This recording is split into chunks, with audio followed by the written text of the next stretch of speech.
Senhor. Eu salvo a luz com a paz do Senhor Jesus. Amém. Graças a Deus, meus amados, quero agradecer a Deus por estar nessa noite. Congratular com os irmãos. Quero agradecer a Senhora Lucas, que fizeram o convite. Pastor dessa igreja, Pastor Clésio, uma vez para mim, irmão Neto, pedindo de todos os irmãos Jesus. Cheguei um pouco já para cima do horário da pregação, pois o irmão sabe que eu dirigirei a congregação de Vitória Média. Hoje lá também por missões e temos lá assistência do nosso tempo um pouco lá na congregação e viemos até aqui cooperar com os irmãos. Queridos, eu gostaria de ler o livro de Mateus, capítulo número 5, versículo 17. Não somente o versículo, diz a palavra de Deus. Não cuideis que vim destruir a lei ou os profetas, não vim abrogar, mas cumprir. Amém? Amém. Glória a Deus.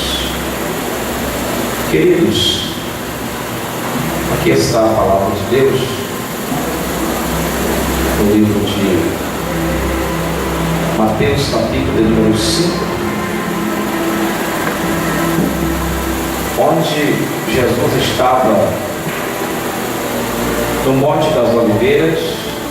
Era um ato de Jesus se reunir com os seus discípulos para lhe passar as devidas instruções acerca do Evangelho, acerca da salvação.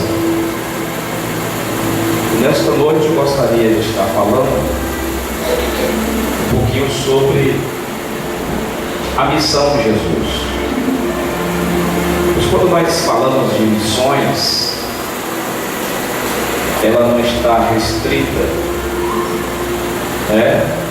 tão somente àqueles que de fato têm uma responsabilidade diretamente com o trabalho de missões, mas nós entendemos à luz da Bíblia que todos nós fomos chamados para poder estar cumprindo o imperativo do nosso Senhor e Salvador Jesus Cristo. Bom é quando nós nos conscientizamos que nós precisamos a cada dia estar anunciando o Evangelho, porque o Evangelho significa boas novas, e este mundo não tem nada de novo. Tudo que esse mundo tem são coisas que de fato levam o homem ao caminho da perdição. Mas só quem pode transmitir boas novas a esse mundo somos nós, que somos agentes do nosso Senhor e Salvador Jesus Cristo. E Jesus, um certo dia, estando no Monte das Oliveiras, ele então cita Mateus capítulo de número 17, aliás, capítulo 5, versículo de número 17, onde ele diz: não cuideis que vim destruir a lei ou os profetas. Não vim abrogar, mas eu vim cumprir. Louvado seja Deus. No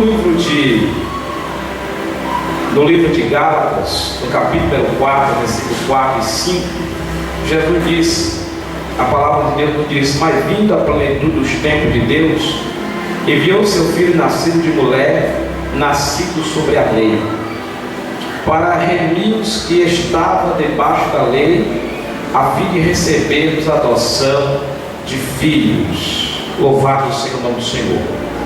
Quando Jesus estava falando sobre a lei, quando a Bíblia fala sobre a lei, segundo a Septuaginta, ela significa o governo teocrático de Deus. Louvado seja Deus. E quando Jesus disse: eu não vim destruir a lei, significa que ele veio complementar, porque ela estava incompleta. Todavia, meus queridos, os israelitas conheciam a lei, e quando se fala da lei também se fala da Torá, se fala dos primeiros livros da Bíblia, conhecido como Pentateuco. E quando também se fala da lei, se falava da religião judaica. Mas Jesus, de fato, quando também diz que ele não veio destruir os profetas, pois o profeta, também a palavra profeta, quando você vai ver, justamente no grego, significa palavra, significa que Deus não veio tirar a palavra, porque os profetas representavam o próprio Deus, ou era a boca de Deus falando para com o povo.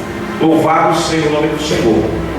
Quando Jesus usa essa expressão, muitas pessoas ficaram então atentos àquilo que Jesus dissera, sabendo que Jesus se manifestou, e Jesus, através da palavra, ele estava conquistando multidões, ele estava chamando a atenção principalmente dos homens religiosos, dos escribas, dos fariseus, dos herodianos e assim sucessivamente. E a gente percebe que quando Jesus usa esta expressão, as pessoas então sabiam e tinham por certo que Jesus iria cumprir toda a lei.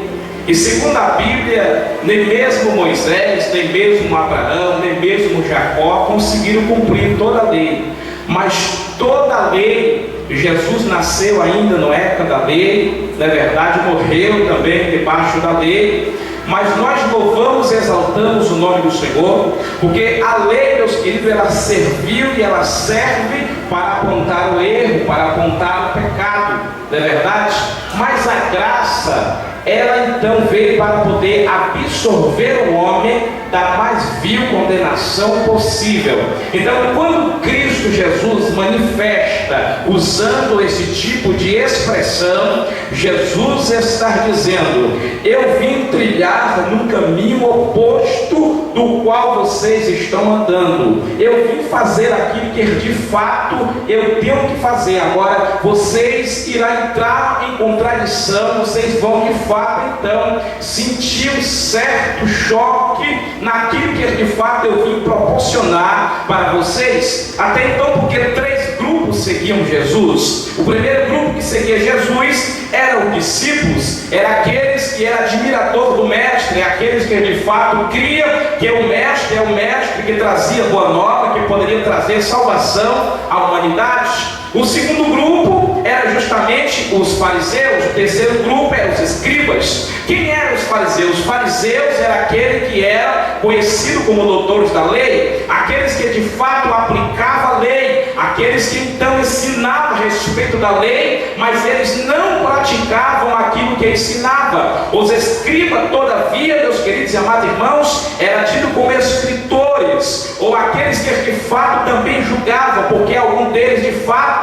eles tinham cargos como advogados e fazia parte do sinédrio. Então esses três grupos distintos, cada um deles de fato tinha uma função no aspecto de estar próximo a Jesus. Mas, meus queridos e amados irmãos, Jesus chamando a atenção, aleluia, a respeito da sua obra, a respeito daquilo que ele estava fazendo. Então esses dois grupos se reúnem a fim de que eles então pudessem seguir a Jesus, não no aspecto de servi-lo, mas para poder observar se Jesus ia cumprir de fato ao pé da letra aquilo que de fato ele se expressara dizendo: não cuideis que vim destruir a lei aos profetas, não vim abrogar, mas eu vim cumprir. Mas também, meus queridos e amados irmãos, porque já estava profetizado, o profeta Isaías, no livro de Isaías, no capítulo de número 7, no versículo de número 14, Isaías profetizara 750 anos aproximadamente antes da vinda de Cristo, onde o profeta dissera: porque o Senhor vos dará um sinal, porque eis que a virgem conceberá um filho, e porá o seu nome de Emanuel, que traduzido quer dizer Deus conosco. Louvado seja o nome do Senhor. Quando chegamos no livro de Isaías, Isaías já fala a respeito do seu nascimento. Isaías capítulo de número 9, versículo de número 6, aleluias, aonde ele diz: portanto, o mesmo Senhor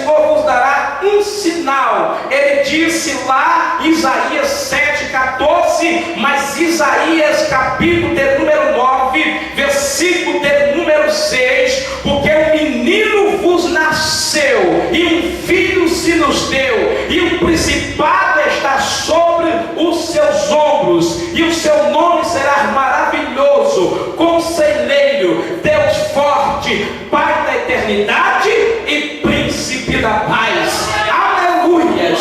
É este Deus que nós servimos, que entendemos que a missão de Jesus não foi fácil sobre a face da terra. Nós temos que entender que nós somos chamados para podermos vencermos obstáculos. Existem os desafios da vida e nós temos que ter a consciência que através do poder de Deus em nossas vidas nós conseguiremos vencer todos estes obstáculos. Meus queridos e amados irmãos, imagine o que é você ter uma pessoa no carrossel 24 horas por dia te observando aquilo que você faz, aquilo que você deixa de fazer. Assim estava também a vida de Jesus, sendo observada quando ele profetiza, ou quando ele determina que não veio destruir a lei, não veio abrogar, não veio destruir os profetas, mas ele veio cumprir com a lei. Aí a Bíblia diz no livro de João,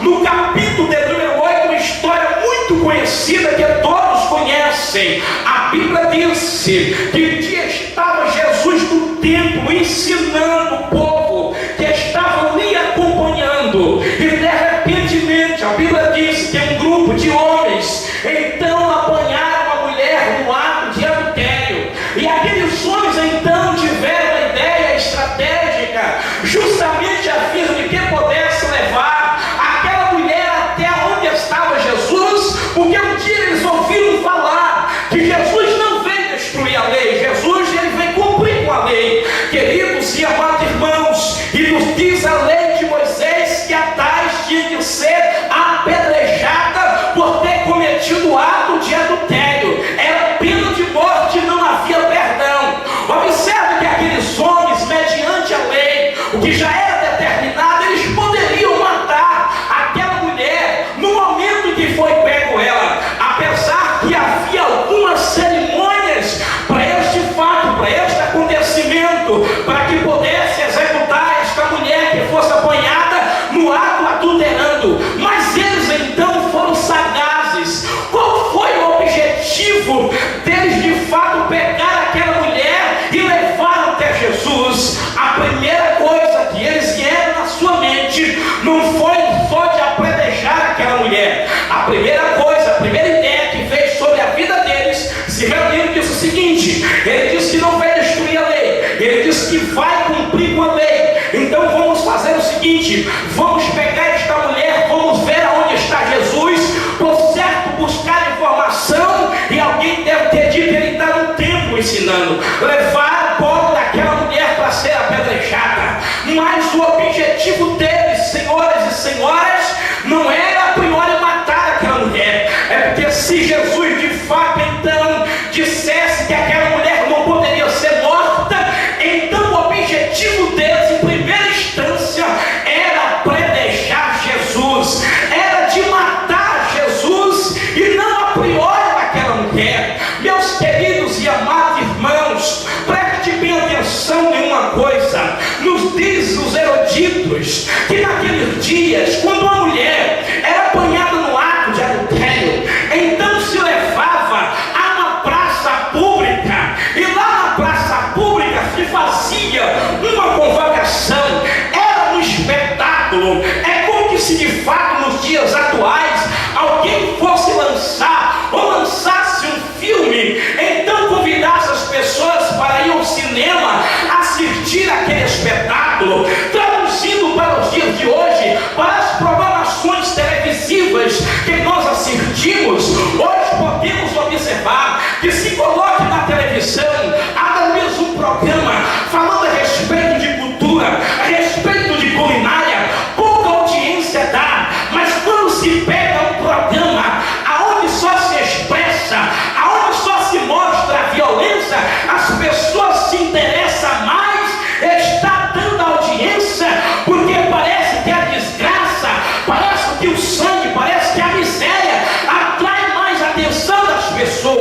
E assim eles faziam. As pessoas ficavam então querendo aquele acontecimento. Pegava-se a mulher, colocava sob um lugar de uma certa altura, tirava as suas partes superiores, deixava aquela mulher praticamente despidas, com seus seios à mostra, para que ela pudesse se envergonhar perante todos que estavam ali. Mas eles então não disseram: não vamos fazer logo isso, vamos levar até Jesus. E quando ele chega lá, eles provocam o mestre. Ele diz: mestre, é como se ele dissesse: tu disse que vai cumprir a lei, foi? Não veio advogar. Esta mulher foi apanhada no próprio ato adulterando. E na lei de Moisés tu sabe que as tais têm que ser apedrejadas.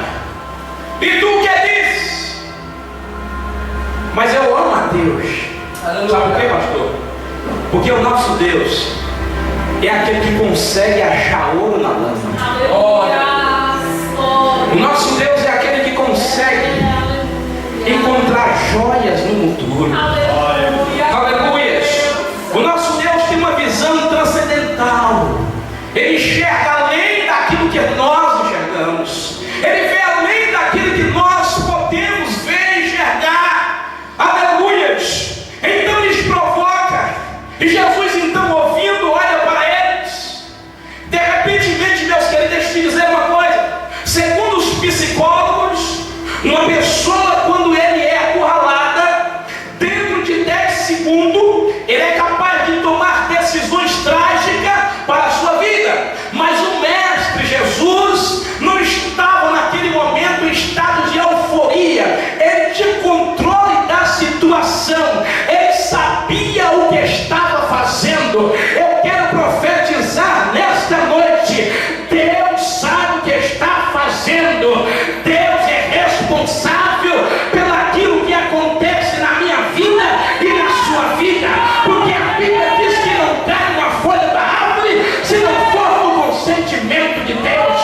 Então Jesus olha para aqueles homens e diz: enquanto entre vós não tem nenhum pecado, seja o primeiro a tirar a pedra. A Bíblia diz que eles param, analisa a interrogação de Jesus, faz uma exame de consciência e viu que todos eles eram pecadores, todos eles eram condenados. Louvado seja o nome do Senhor Jesus Cristo. Jesus então disse: enquanto entre vós não tem nenhum pecado, seja o primeiro a tirar a pedra. Oh, meus queridos, os homens já estavam com as pedras na mão para poder apedrejar Jesus. Se Jesus então dissesse: não apedreje essa mulher, não mate esta mulher. Mas Jesus dissera isso e eles então conscientemente viu que todos eles também se encontravam em pecado, estado de condenação. O que está escrito no livro, aleluia, primeira epístola de João, capítulo 1, versículo de número 8, a Bíblia diz: se dissermos que não temos pecados, não há verdade em nós. O versículo 9 diz: mas se nós confessarmos a Ele os nossos pecados, Ele é fiel e justo para nos perdoar e nos purificar de todo pecado. Aquela mulher, naquele momento, juntamente com aqueles homens, eles eram os acusadores, mas Jesus era o advogado daquela mulher. Aleluia! Está escrito na segunda epístola de João, 1 João capítulo de número 1, capítulo número 2, versículo 1 e versículo 2, João escreveu dizendo: filhinho, essas coisas vos escrevo para que vós não pequeis. Mas se alguém de vós pecar, lembre que temos um advogado junto ao Pai, o qual é Jesus Cristo justo, e Ele é propiação pelos nossos pecados, não só pelos nossos, mas de todos quando se arrependerem. Jesus, ele não veio para condenar o homem.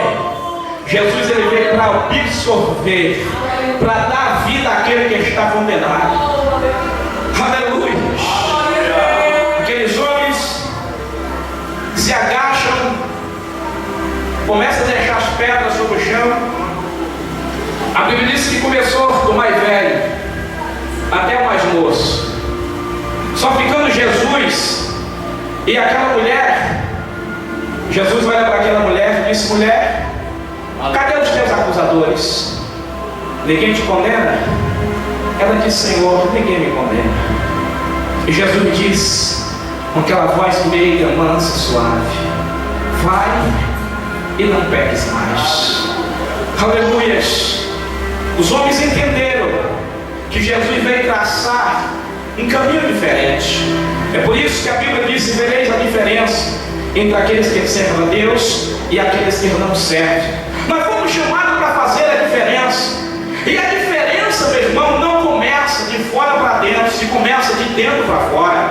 Aleluia. Porque a Bíblia diz que a árvore, aleluia, só conhece através dos frutos. E eu não sei que tipo de fruto você tem produzido para Deus. Eu não sei que tipo de fruto você está produzindo para o reino de Deus. Porque enxergamos à luz da Bíblia que o nosso Senhor e Salvador Jesus Cristo, com a sua missão, aleluia, ele passou tudo que tinha que passar por amor a mim, pelo amor à sua vida. Aleluia. Mas tem pessoas ainda que ficam se martirizando: o meu passado não permita que eu avanço, o meu passado não permita que eu faça algo para o Senhor. Eu quero profetizar nesta noite que você está livre, você tem liberdade para glorificar, para exaltar, para pregar, para ensinar, para poder ir em contra as almas, porque Jesus te deu esta autoridade. Se você está duvidando, está escrito no livro de Romanos, capítulo 8, versículo 1 e versículo 2, onde o apóstolo Paulo disse: portanto agora nenhuma condenação há para aqueles que estão em Cristo Jesus, que não anda mais segundo a carne, mas segundo o Espírito, porque a lei do Espírito de vida em Cristo Jesus nos livrou da lei do pecado e da morte, e agora nós temos acesso direto ao nosso Senhor e Salvador Jesus Cristo. Queridos, se o nosso Senhor e Salvador Jesus Cristo,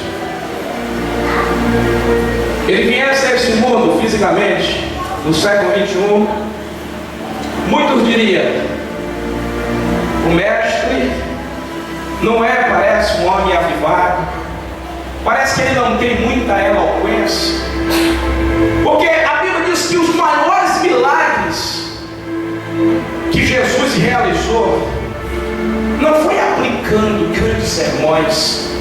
Eu não sou contra que se expresse a teologia, o conhecimento, até pela misericórdia de Deus também temos.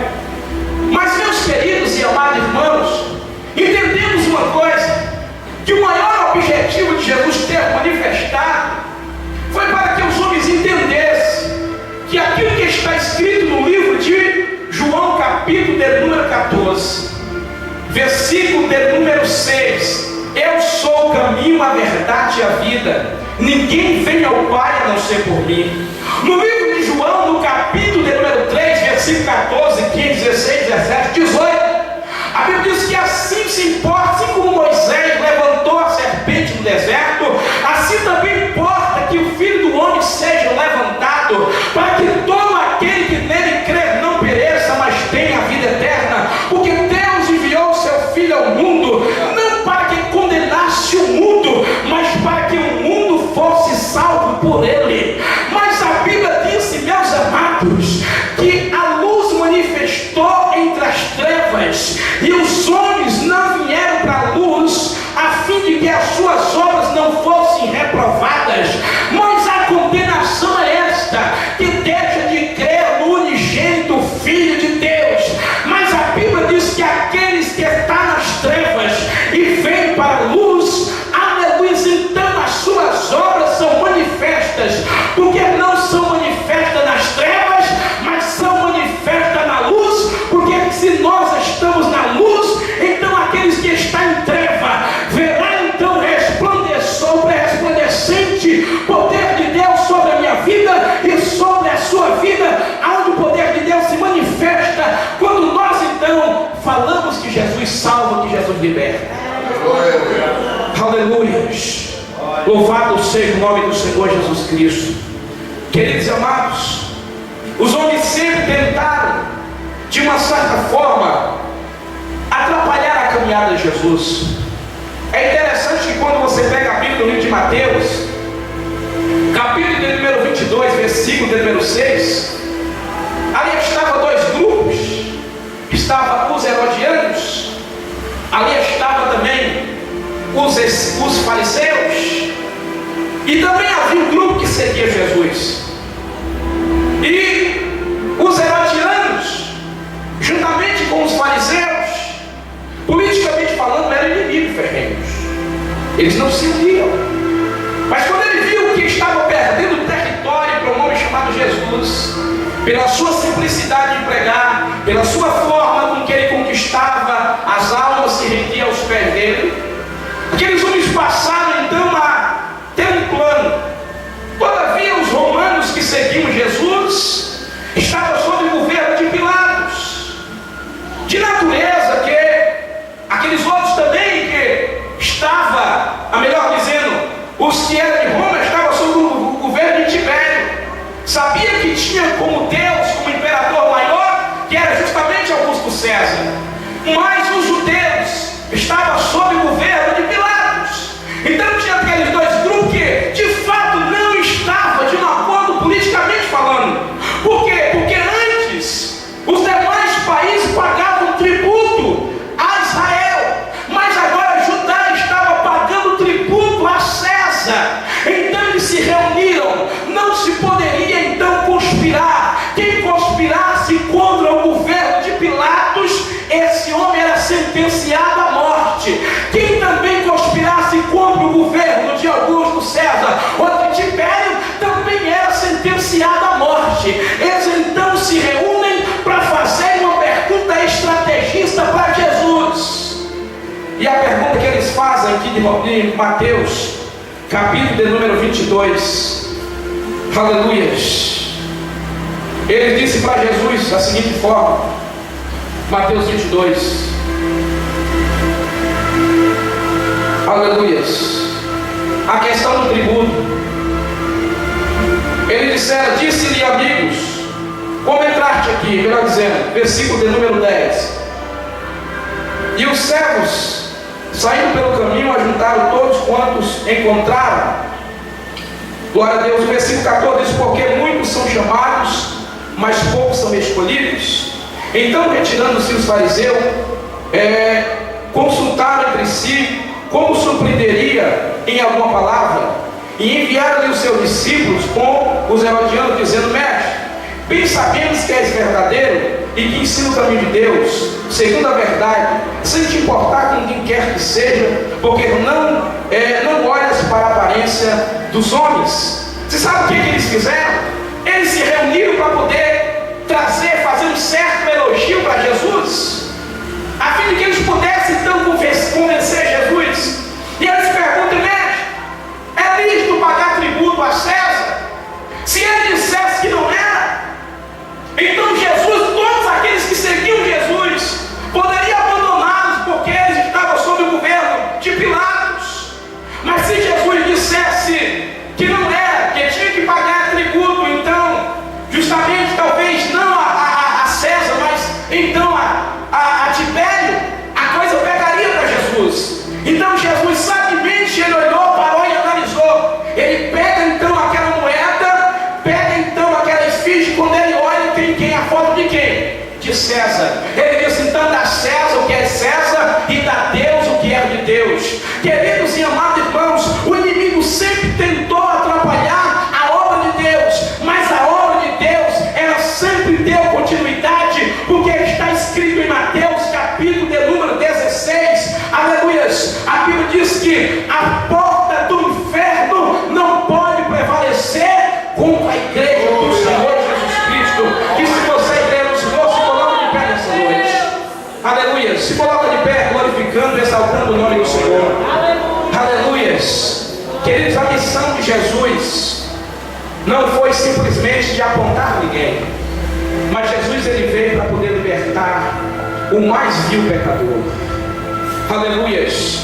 E às vezes eu paro para analisar, porque estamos também em frente de uma obra, quando a gente faz uma convocação às pessoas para poder evangelizar. Você sabe qual é a estratégia que eu estou usando lá, pastor? Quando eu anunciava que ia ter evangelismo após a escola bíblica dominical, eu comecei a perceber que a escola dominical diminuía. Porque lá nós faz evangelismo de 15 em 15, eu mudei a estratégia. Quando anunciava na quinta-feira que ia ter evangelismo, aí a escola dominical me doava. Aí eu disse, vou ter que trabalhar com estratégia agora. Hoje, por exemplo, foi dia de evangelizar. A escola dominical estava uma benção, repleto, jovens, crianças, adolescentes, senhores, senhoras. Aí eu falei com os irmãos que são responsáveis pela missão e disse, olha, prepara os folhetos, porque nós vamos botar o povo na rua para evangelizar. Pronto. Aí com todo mundo disse, irmão, você sabe o que nós vamos fazer agora? Alguns ficou certo, não, vamos para casa. Eu disse, não, você agora vai evangelizar. Colocamos o folheto na mão das pessoas, para sair ali na Ecosane, do Vitória Régia, para poder evangelizar. Porque, meus queridos, e é mesmo assim, pastor, tem aqueles que então, pastor, eu não vou poder ir porque eu tenho que lavar a roupa que ficou de molho, eu tenho que limpar a casa, eu tenho que dar comida ao meu neto que tem 15, 16 anos de idade. Irmãos, estão dando desculpas para não fazer para o Senhor. Imagine se Deus fosse dar desculpa, meu irmão, quando você pede alguma coisa a Ele. Imagine quando a gente pediu alguma coisa ao Senhor e o Senhor disser, não, eu não posso te atender não, porque o meu filho Clesley, ele está então falando comigo, eu não tenho tempo para você. O nosso Deus não é assim não, meus queridos. Nós temos que dar o de melhor para o Senhor. Aleluia. Nós temos que dar o de melhor para o Senhor. Às vezes, permita eu vos dizer isto, nós somos muito omissos. Chegar aqui em cima do púlpito, pregar a respeito de missão, falar a respeito do id imperativo de Jesus, isto é muito fácil. Se pode se falar de Gênesis, Apocalipse, mas eu quero ver é a prática. E o que nós estamos precisando é colocar a palavra de Deus em prática, meu irmão. O que nós estamos precisando é ir fazer aquilo que Jesus manda nós fazer, que é pregar para as almas. Glória! É verdade. Mas isto poucas pessoas querem. E eu quero fazer uma oração nessa noite. Aleluia, eu quero orar por você nessa noite. Eu gostaria que você fechasse os teus olhos, que você colocasse a mão no seu coração. Aleluia. Aleluia. E eu gostaria por um instante, por 30 segundos, que você, com seus olhos fechados, comece agora a refletir. O que você está fazendo para o Senhor? O que você tem feito pelas almas que estão perecendo? Será que você tem anunciado Jesus da tua casa, aos teus vizinhos, no teu trabalho, no colégio, no coletivo, no transporte? Ou lavaste medequeias no rimano? Ou quantas das vezes somos omissos ao id imperativo de Jesus? Mas nesta noite o Espírito Santo está te impulsionando. Nesta noite o Espírito Santo está te conscientizando que é preciso se desprender, que é preciso se despojar de nós mesmos, que é necessário cortarmos algumas programações que damos mais ênfase a elas do que a obra do Senhor. Oh, querido Deus e Pai que está nos céus, e nesta noite, Espírito Santo, eu sei que Tu estás aqui sobre as nossas vidas. Eu sei que Tu és com esta igreja, porque se o Senhor não fosse com esta igreja não estaria de pé. É porque Tu é o dono desta igreja. Mas eu te peço nesta noite, Espírito Santo, dê força, dê ânimo àqueles que estão desanimados, aqueles, meu Deus, que não tem mais abrido a sua boca para anunciar a salvação em Cristo Jesus, nesse nosso Senhor. Oh Pai, nesta noite eu profetizo força para a tua vida, eu profetizo renovo sobre a tua vida, eu profetizo que nesta noite você sairá daqui com gosto em dizer: eu preciso então fazer discípulos, porque para isso eu fui chamado. Oh meu querido e amado irmão, nesta noite faça como dissera o profeta Isaías: eis-me aqui, Senhor, envia-me a mim, porque eu estou pronto, estou preparado para falar aquilo que Tu mandares falar, porque Deus nesta noite te convoca para esta grande missão missão, em nome do Pai, do Filho e do Espírito Santo. Amém e amém, e graças a Deus. O Senhor